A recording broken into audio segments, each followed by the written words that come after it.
Okay, so let's look a little bit more at the master formula. One of the things we see, which we've sort of been ignoring up to this point, is that there are these angled braces here, which indicate that something about the electron density is being averaged. And we knew that right from the beginning when I looked at that liquid interface with a layer of surfactants on there, and we saw that the electron density that I drew didn't really seem to have atomic level structure. So we need to think about exactly what this average means. When you derive the master formula using the Born approximation, it becomes a little clearer what the average means. I'm not going to do that for you here. I'll just show you the result, and the result is that what we're averaging is the average of the electron density over the XY plane of the interface where the X-rays are exposed to the interface. And so you can ask, why are we worrying about this? What depends upon X and Y? And if you look at this picture here, you see this is a liquid-liquid interface from the top, and the gray area represents a single molecule thick. It's about a little cylinder molecule, 1 nanometer long, and the black labyrinthine pattern is the bare interface. So you can see just from this that lots of structure can form at the interface, even in an incredibly simple system. If you imagine having a more complicated system with many components, it's very easy to come up with all sorts of structural and chemical heterogeneities within the interfacial plane. These lead to changes of rho as a function of X and Y, not just as a function of Z, and the reflectivity measurement averages over them. In addition, there are thermal fluctuations, capillary waves. Now, these are fluctuations out of the plane, but it makes a difference from place to place on the interface that will change the electron density. So each of these 3 different categories requires special consideration. I'm only going to have time to talk about the thermal fluctuations, which are present in every system, even if you don't have these additional structural and chemical heterogeneities. This is a simulation from Milan Benjamin of a liquid-liquid interface. And I've added this white line here to sort of guide your eye to show you that there's sort of a large sinusoidal fluctuation at the interface where the red and the blue molecules have fluctuated to give you what's known as a capillary wave. These capillary waves are driven by thermal fluctuations. Now, there are several things that are going on here, and 2 different things that need to be thought about in terms of averaging. Just going back and looking at the simulation some more, you see, of course, there are lots of atoms. There are even holes in these liquids, right? Liquids typically have hole-like regions, and we could think about averaging over those aspects.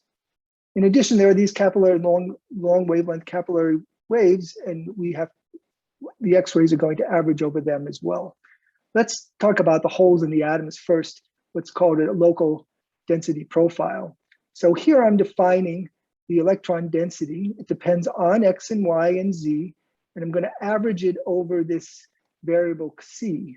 And Xi represents a bulk correlation length, typically on the order of 1 to 2 molecular diameters, or if you had an atomic system, it would be 1 to 2 atomic diameters.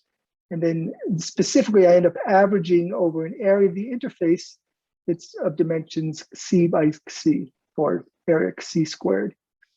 And so I take I do that averaging over that electron density profile, and I get this quantity, which I call the intrinsic, well, I'll get back to what I call it in a minute.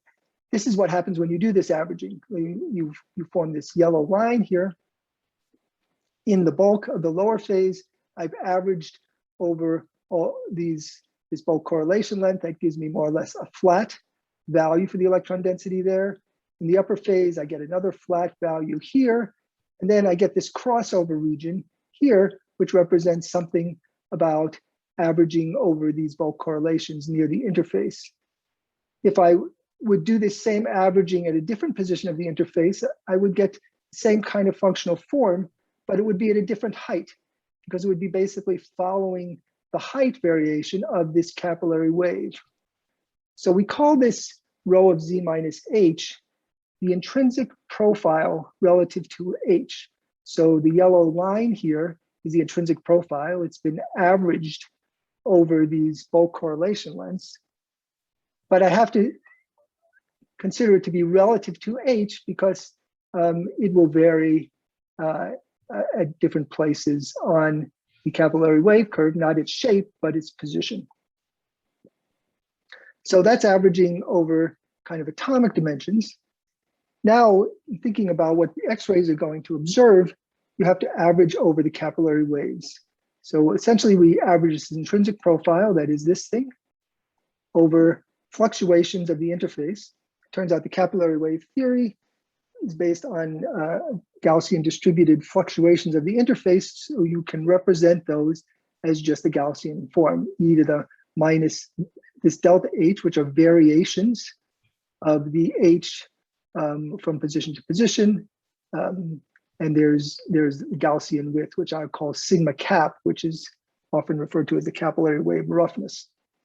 Another way of thinking about this, for those of you who are familiar with convolutions, is that you're taking just the intrinsic profile rho of z, that is this yellow line that I drew in this figure, and you're convoluting it over the Gaussian fluctuations, that is these capillary wave fluctuations of the interface.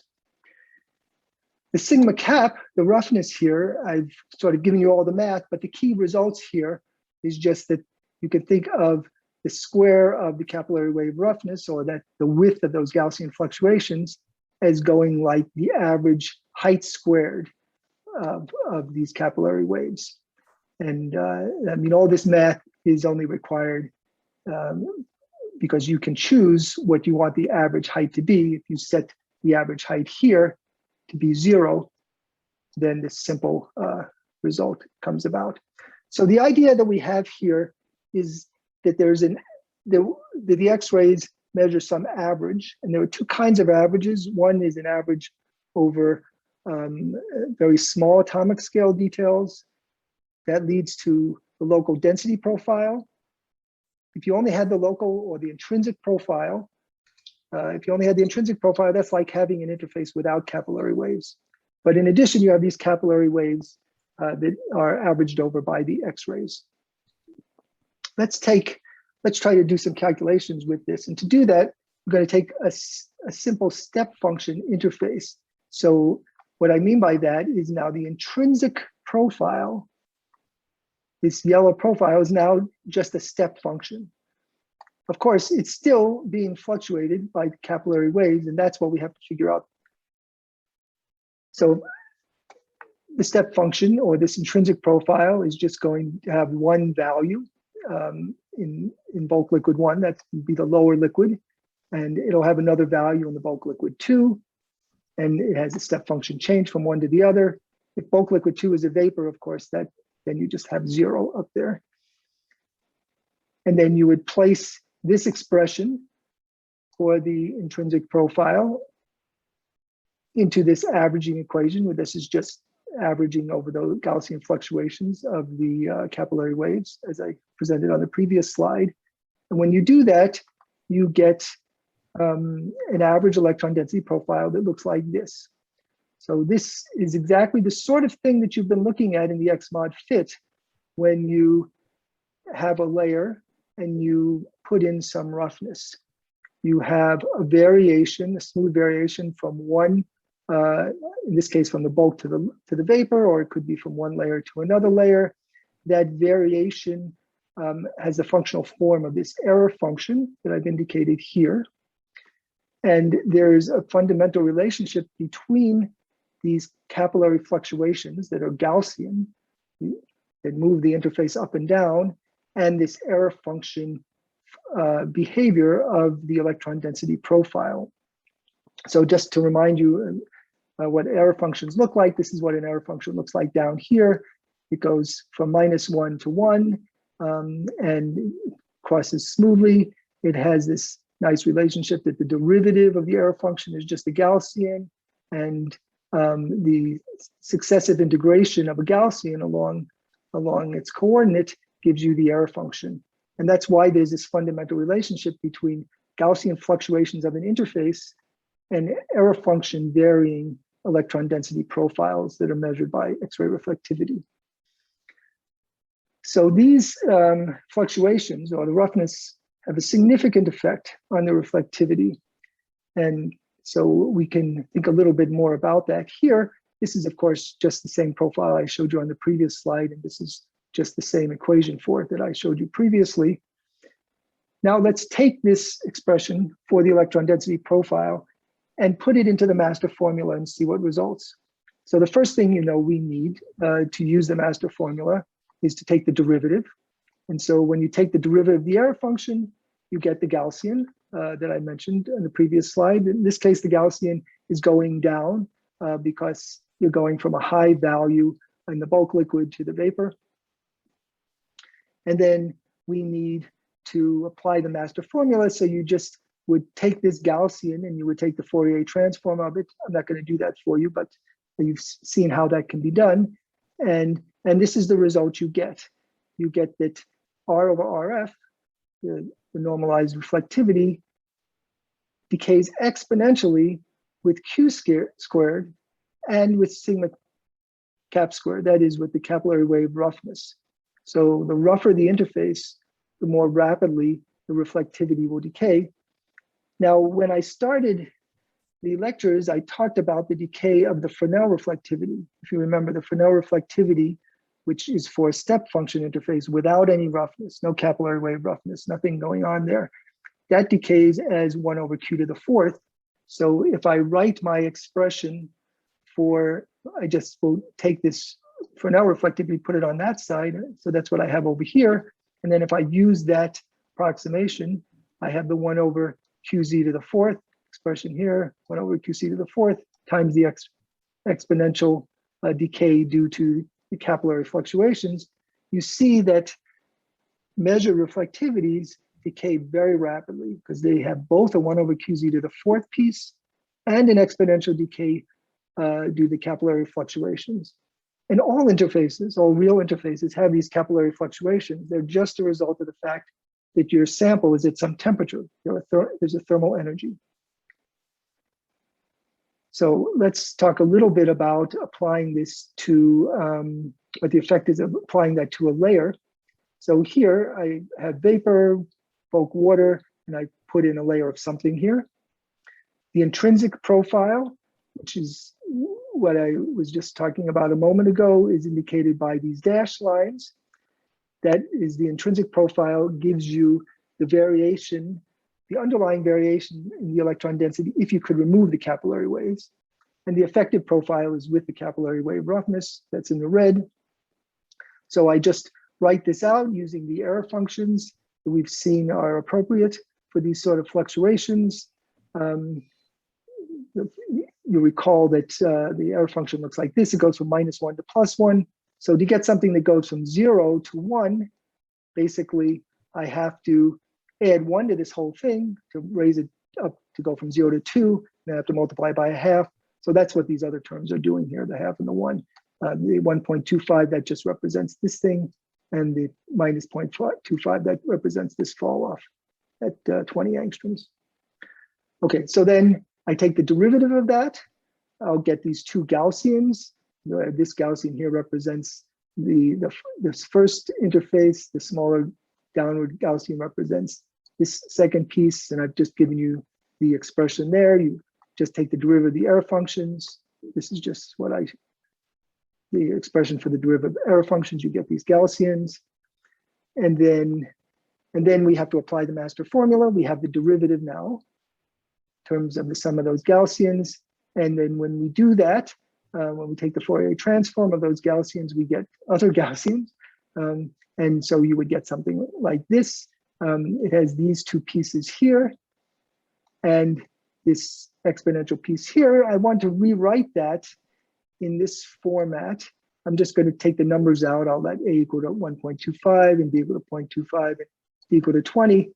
Then for this simple single slab that's been roughened, you get R over RF that has this thing here.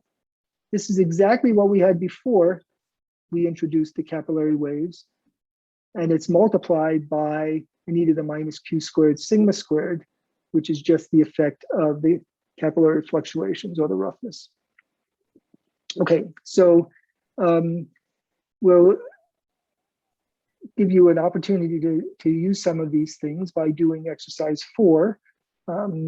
After doing exercise 4, if you have time to spare, you can try exercise 5 on the next slide. I'll come back to exercise 4 in a minute. And I have one more slide to finish up the lecture, which I'm just going to go through now. And then after that, you can go and do the exercises. So you've learned a lot of things here, a lot of basic things about reflectivity. You've learned the basic electromagnetic field theory of reflectivity, understanding what Fresnel reflection is. We extended that to the Parrot method, which is a useful method to really calculate things, and it forms the underlying engine for X mod fit. And then I taught you about the master formula, which gives you a lot of intuition about what's going on in reflectivity with real systems. It's a little bit hard to get from the Parrot formula. But what have we left out? We've left out a lot of stuff. There's a whole theory called capillary wave theory. It provides a way to calculate the capillary wave roughness from a measured surface or interfacial tension and relate it to X-ray reflectivity. That can be very useful when you think about your systems. We've left out the whole idea of a Born approximation, which, although I mentioned the Born approximation can be used to derive the master formula, it also has some other very important uses. It can be used to calculate reflectivity and what's called off-specular diffuse scattering to investigate variations in the electron density profile in X and Y from rough surfaces when the incident and scattered angles are larger than the critical angle. If one or both of those angles is close to the critical angle, then you need something called the distorted wave approximation, sometimes called the distorted wave Born approximation. In addition to these sort of layer or slab profiles that we've talked about, there are other types of profiles that can be used to model particular systems. And in many cases, or in some cases, they're preferred. Sometimes it's much easier to understand what's going on if you use this kind of a specialized profile that's independent of these layer profiles. And finally, one thing we haven't had a chance to talk about, which is important, are structural and chemical heterogeneities, which I just briefly mentioned, because these can have a significant effect on the reflectivity, because the reflectivity effectively averages over these. So it's important to consider when you make measurements whether they might be present